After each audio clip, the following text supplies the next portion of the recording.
Hi, Bronwyn here.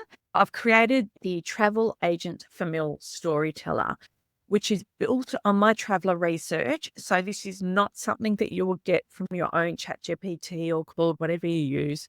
I have my own 20 years of traveler research sitting at the back of this in a little pod, directing the journalist that's about to ask you lots of questions. So this is the screen. I'm going to show you exactly how to use it and how simple it is. You can do this on your mobile phone as well. So log in, and I would encourage you to do it on the go when you're on the Famil. So it's really great to get things activated and written and created while you're on the go. So always thinking about how you can serve your ideal traveler.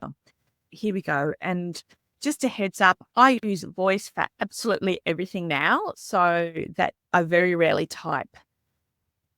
Here is my little microphone. I use an app. It's on a Google Chrome extension called Voicey app, and it's fantastic. It follows you everywhere on your desktop. So feel free to go and sign up for that. Okay, let's get started. Are you ready? Type the destination below. So I'm going to say I went to Bali. Okay, it was Bali, and I was hosted by Tourism Indonesia. Takes a little bit of time to think. Okay, so I'm going to go into voice mode now. I'll click on this little blue button. I won this trip at a travel industry function. I had been to Bali before, but it was maybe 20 years ago. So I was really hoping to get a new perspective and find out what Bali today is all about. Yes, it did. Yes, I do sell Bali as a destination, but I wasn't really recommending it to clients too much. The hesitations I had is that Bali is way too overdone. Can I say that? I had the perception it's just full of bogans and a bit ratty and dirty. So I was quite interested to go and see what it's all about.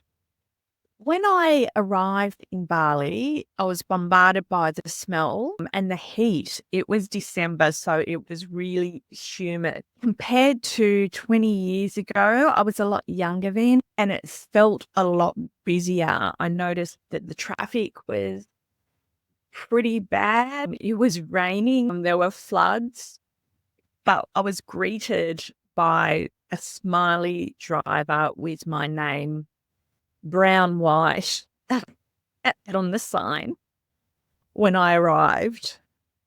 It was a sensory overload, actually. I have to say that I ended up really enjoying my time in Bali, which was a bit of a shock to myself, to be honest. And this had to do with the interactions I had with the people. I found them really fun and humorous, kind. And at the end of the day, they really just want to take care of their family, make sure you have a nice time and keep you safe. I really enjoyed the food. I was always looking for local food. So I love a good Indonesian satay, gado-gado. So I was naturally attracted to the warungs that are run by local families and people. I can't actually remember the names of the warungs, but there's also a lot of beautiful dining spots, a lot of really high-end chefs from Europe and Australia and parts of Asia that are opening restaurants. So there's quite a good restaurant and foodie scene. We stayed in Seminyak, and it's really great to know that we can get great coffee these days in Bali, really terrific baristas. I just thought the food was really lovely and fresh. And I was just impressed all round, really, at the efforts made, both from a local cuisine and also Western cuisines as well. There literally is something there for everybody, from hot chips to high-end cuisine. What I love about voice is that you can really actually put more information in there, and it doesn't matter if you stumble your words or say things the wrong way, it will take it on board anyway. and it just gets done a lot quicker. I did have a wonderful culinary experience. The cultural elements, the food, the interactions with the locals. I found the locals to be really fun. At the end of the day, they're just trying to earn money for their family. And anything that was interpreted as harassment, I would just say no thanks and acknowledge them. And then that's all they needed. They would say thank you and let you walk on, which is different from the memory I had a very long time ago of being really harassed. Obviously, courtesy and a smile gets you a long way, and so does a no thank you in Bali. Just being respectful, I feel, and we're all happy.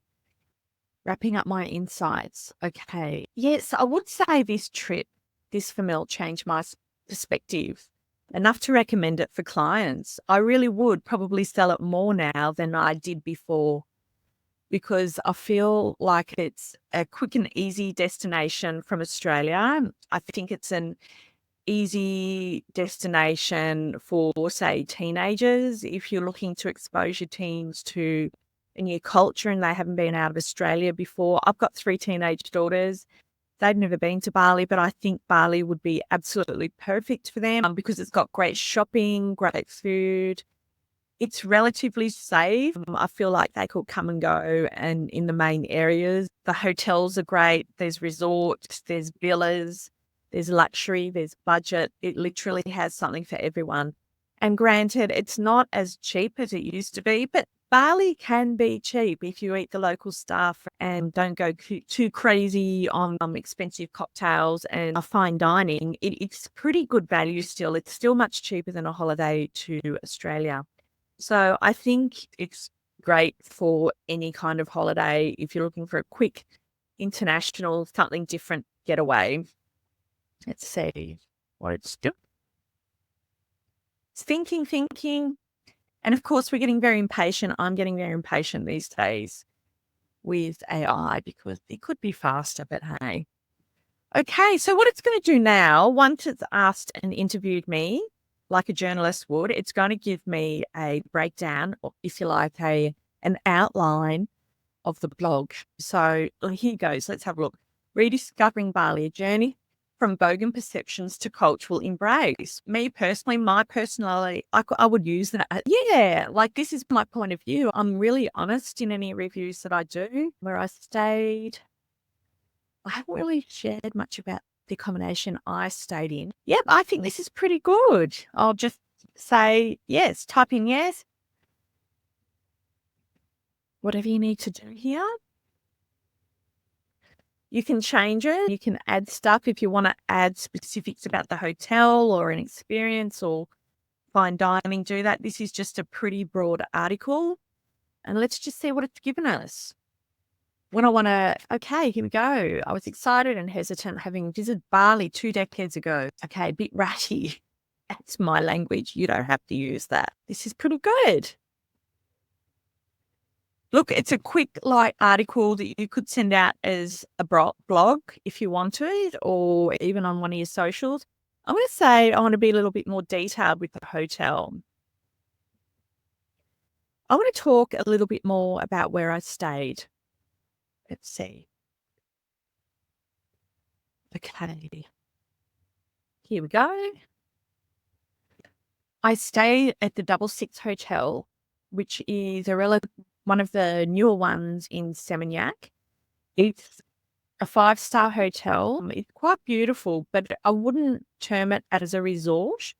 I would say it's a big hotel, nice hotel with a pool, several beautiful restaurants and bars, really lovely spaces.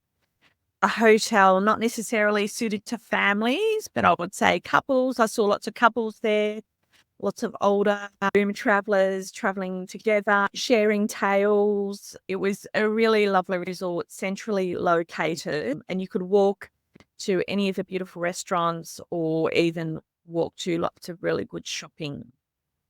Okay, so I've got another section here. Yes, I'd like to proceed with the full blog draft, and I'd like you to be a little bit more detailed on the other aspects as well. So here we go. Here's the article. It's taking a little bit longer the normal ChatGPT because we're using an app, we're using research which sits at the back of this, and we're also using your content, your point of view. So it is, in a strange way, thinking about writing rather than just going into it. And I've asked it in the background in the instructions to draw on my research and some of the language. And also I've asked it to avoid certain language as well that we see overused in ChatGPT and generally think that's Gardo. You need to humanize every single output. So what that means, no matter what it puts out, you need to double check and even just put your points of view on. There's going to be more. Look, I'm happy with this. I'm going to promote this post. And now I'd like to create an email. Yes, create an email. And I'd like a social media post for Facebook and one for LinkedIn. Here we go. So it's giving you a really nice subject line. I've directed it for subject lines that will encourage open rates because your subject line is probably the most important part of your email. Rediscovering Bali, your LinkedIn post here. And the way our system works in the travel marketing machine, post your blog first. Ensure you're putting the blog on your website assets and then email with the link pointing to your blog, and also for any socials, you always have the link pointing to your blog so that people can come to your website and get lost on your content. Therefore, build that trust, reputation, and authority enough so that they will book with you. So that's pretty well it. You can go in, you can change, you can revisit. All of your chats will be down here on the left-hand side, so you can revisit them anytime, copy and paste. You literally do just copy and paste to put it into your systems. And there you go. So have fun using this. Please reach out to me personally if there's anything you'd like to add to this tool or something missing, or if you come across any little buggy things along the way. AI and everything to do with it is fairly new, so you will probably come across the odd one every now and then. But use this, use it on the go. I encourage you to write something every single night when you're away so that it's all fresh and you're covering off your point of view, because that's exactly what your ideal traveler wants. Thanks again.